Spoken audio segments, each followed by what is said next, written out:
दोस्तों सब लोगों को पता ही होगा कि पिछले कुछ सालों से अमेरिका के द्वारा भारत को लगातार अपने हथियारों को बेचने को लेकर प्रयास किया जा रहा है और इस प्रयास के अंतर्गत अमेरिका अपने कई तरीके के फाइटर एयरक्राफ्ट जैसे कि F-18 सुपर हॉर्नेट, F-15EX और इवन F-21 जैसे एयरक्राफ्टों का भी ऑफर भारत के सामने कर चुका है। और रिपोर्टों में यह भी दावा किया जा रहा है कि लगातार अमेरिका के द्वारा भारत के सामने अपने सबसे ताकतवर तरीन एयरक्राफ्ट मतलब F-35 एयरक्राफ्टों का भी ऑफर रखा जा रहा है। और दोस्तों इसी वजह से शायद अमेरिका के द्वारा पिछले साल एरो इंडिया एग्जीबिशन के लिए भारत में F-35 फाइटर एयरक्राफ्टों को भी लाया गया था। और दोस्तों इन खबरों के बीच अब रिपोर्ट में यह भी दावा किया जा रहा है कि F-35 फाइटर एयरक्राफ्टों के बाद अब अमेरिका की और एक एयरक्राफ्ट मतलब A-10 वॉर्थॉग जैसे एयरक्राफ्ट भी भारत आने वाला है। रिपोर्ट के मुताबिक आने वाले समय में भारत के द्वारा जो एक इंटरनेशनल एक्सरसाइज का आयोजित किया जा रहा है उस एक्सरसाइज के लिए पहली बार की तरह A-10 जैसे एयरक्राफ्ट भारत आएगा। अब दोस्तों आप लोगों की जानकारी के लिए बता दूं कि अगस्त महीने के 6 तारीख में भारत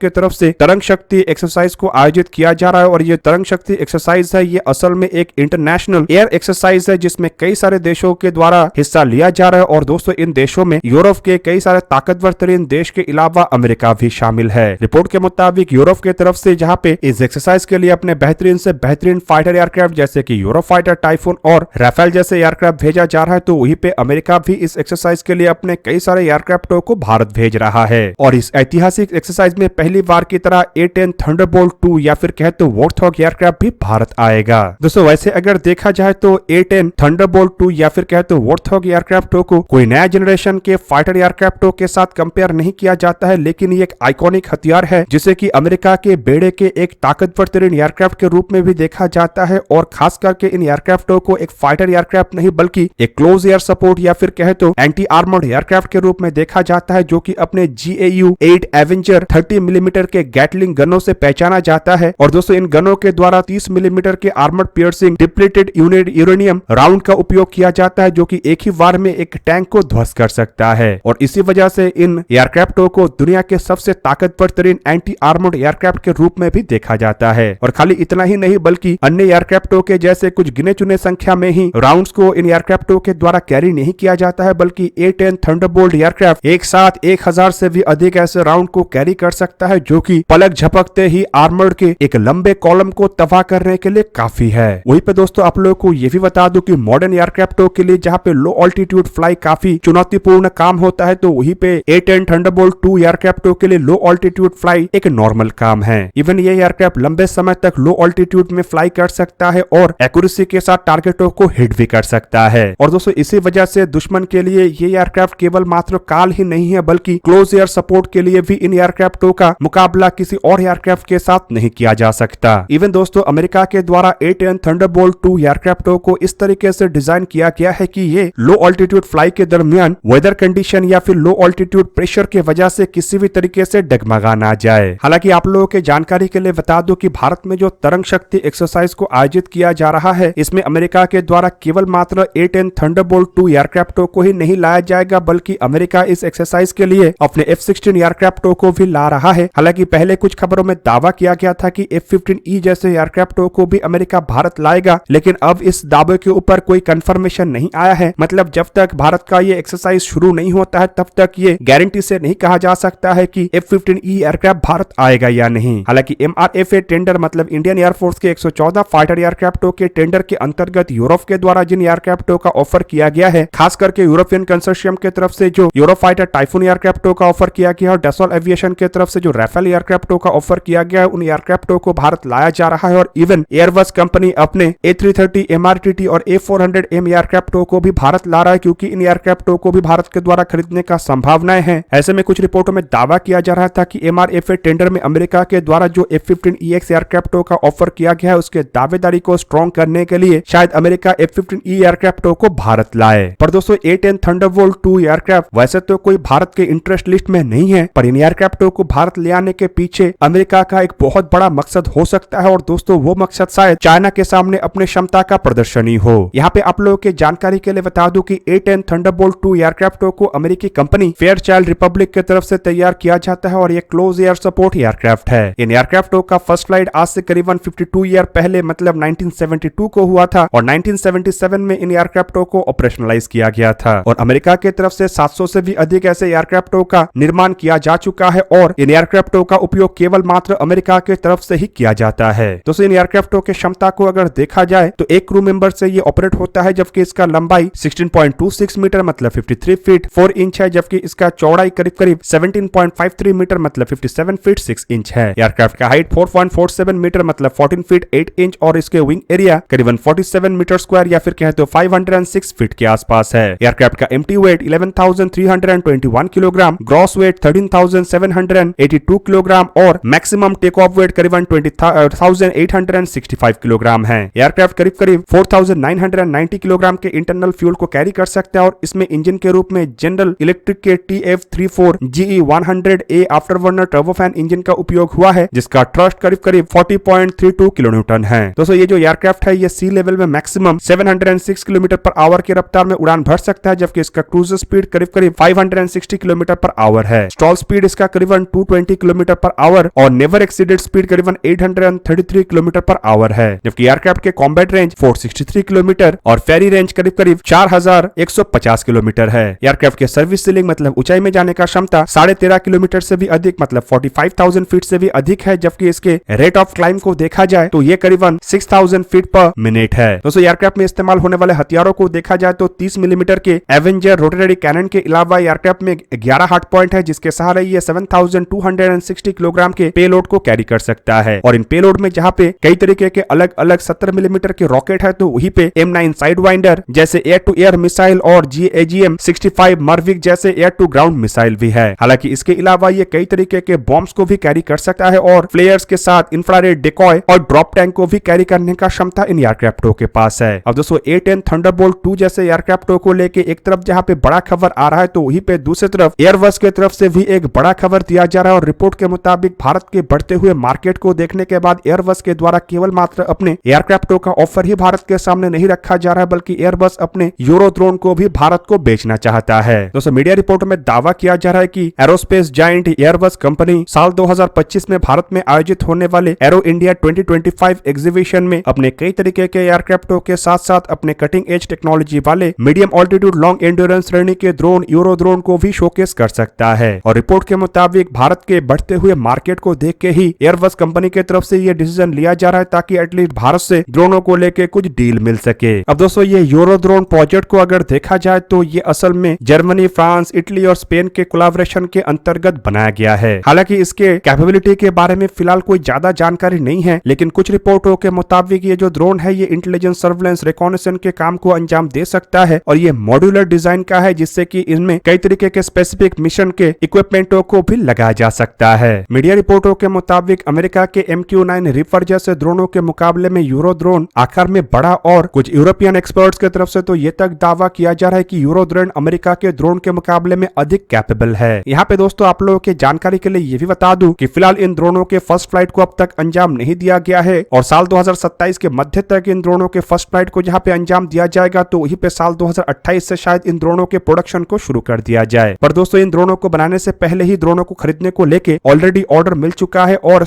जहाँ पे फ्रांस 12 ऐसे ड्रोनों को खरीदना चाहता है, तो वहीं पे जर्मनी 21, इटली 15 और स्पेन भी करीब करीब 12 ऐसे ड्रोनों को खरीदना चाहता है। दोस्तों रिपोर्ट के मुताबिक इन ड्रोनों के जो कैपेसिटी है वो करीब करीब 2300 किलोग्राम का है, जबकि इसका लंबाई करीब करीब 16 मीटर मतलब 52 फीट 6 इंच है और विंग स्पैन करीबन 30 मीटर मतलब 98 फीट 5 इंच के आसपास है। ड्रोन के मैक्सिमम टेक ऑफ वेट करीब करीब 11,000 किलोग्राम होगा और इसमें 2 जनरल इलेक्ट्रिक के इंजन का उपयोग किया गया है, लेकिन यह इंजन टर्बोप्रॉप इंजन है। ड्रोन के मैक्सिमम स्पीड को लेकर कोई तो जानकारी नहीं है, लेकिन इसका क्रूजर स्पीड करीब करीब 50 किलोमीटर पर आवर तक होगा और एंड्योरेंस 18 घंटा से लेकर 40 घंटा तक होगा और इसके सर्विस सीलिंग करीब करीब 13,700 मीटर या फिर कहे तो 45,000 फीट तक होगा, जबकि हथियार के रूप में इसमें GBU-49 एनहांस PVA-2 बीमस्टोन और कुछ अन्य फ्रेंच मिसाइलों का इस्तेमाल किया जाएगा। अब दोस्तों भारत की तरफ से ऑलरेडी अमेरिका से 31 ड्रोनों को खरीदने को लेकर जहां पे डील किया गया है, तो वहीं पे भारत अपने खुद के मीडियम ऑल्टीट्यूड और हाई ऑल्टीट्यूड कैपेबिलिटी के ड्रोनों का भी डेवलपमेंट कर रहा है और इजराइल से भी ड्रोनों को खरीद रहा है। और शायद भारत के इस बढ़ते हुए मार्केट को देख के ही यूरो ड्रोन जैसे ड्रोनों को इंडक्ट करने से पहले ही एयरबस कंपनी इसे एरो इंडिया 2025 एग्जीबिशन के लिए भारत में लाएगा। हालांकि दोस्तों इसके स्केल मॉडल को प्रदर्शित किया जाएगा या प्रॉपर प्रोटोटाइप को लाया जाएगा, इसके बारे में फिलहाल कोई डिटेल में जानकारी नहीं है। पर दोस्तों आप लोगों को क्या लगता है कि अगर एयरबस कंपनी इन ड्रोनों का ऑफर भारत के सामने रखता है तो क्या भारत को इन ड्रोन खरीदना चाहिए या नहीं? कमेंट करके अपनी राय अवश्य दीजिए। दोस्तों आज के इस वीडियो को यहीं पे करते समय समाप्त। किसी और एक दिन किसी और एक वीडियो में मिलेंगे, तब तक के लिए जय हिंद, वंदे मातरम।